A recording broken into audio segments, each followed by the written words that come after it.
So at EFFoST 2020, we're happy to welcome Professor Alexander Mathys as a speaker of the plenary session Agri-Food, Innovations and Entrepreneurship.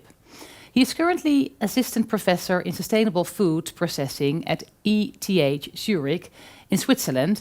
And in this interview, he shares his thoughts on the potential of making the food sector more efficient and sustainable. Well, Professor, welcome.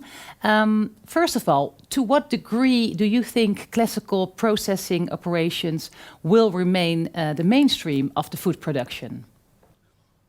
Classical operation based on thermal, mechanical, biotechnological and electromagnetic techniques will remain, from my point of view, in many well-optimized applications. For example, I believe we still eat traditional bread in the far future.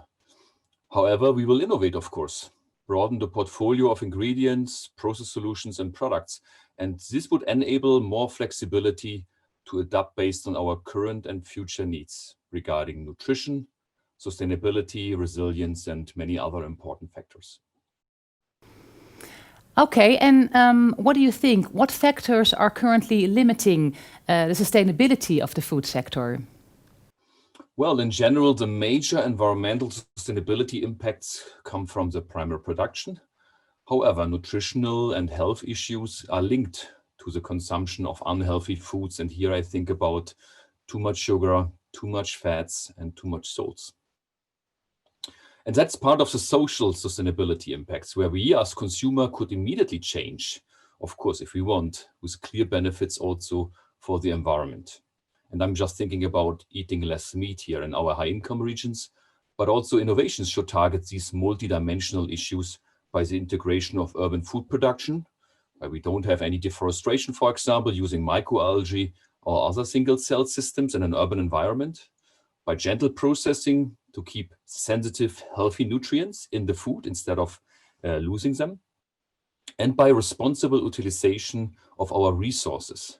And here I think about food waste and losses, for example. So, Professor, in your opinion, what are the main hurdles for the introduction of insects and insect-based ingredients into human food?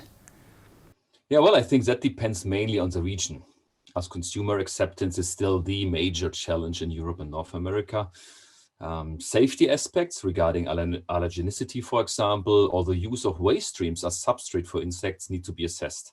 Waste streams as substrate could really improve the total environmental footprint of the insect production here. However, the safety must be guaranteed if we use such substrates as feed for insects.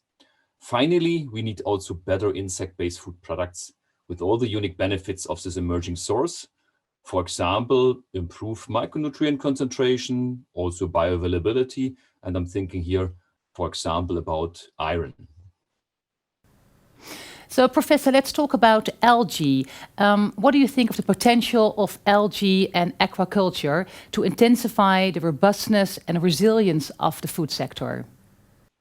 Yeah, well, I think I strongly believe in production systems which are independent of arable land, and because we already use the majority of it.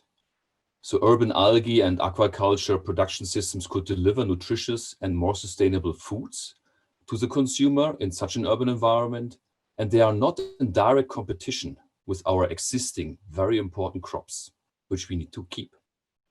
The majority of people live in cities, and in 2050, 70% of people will live in a city.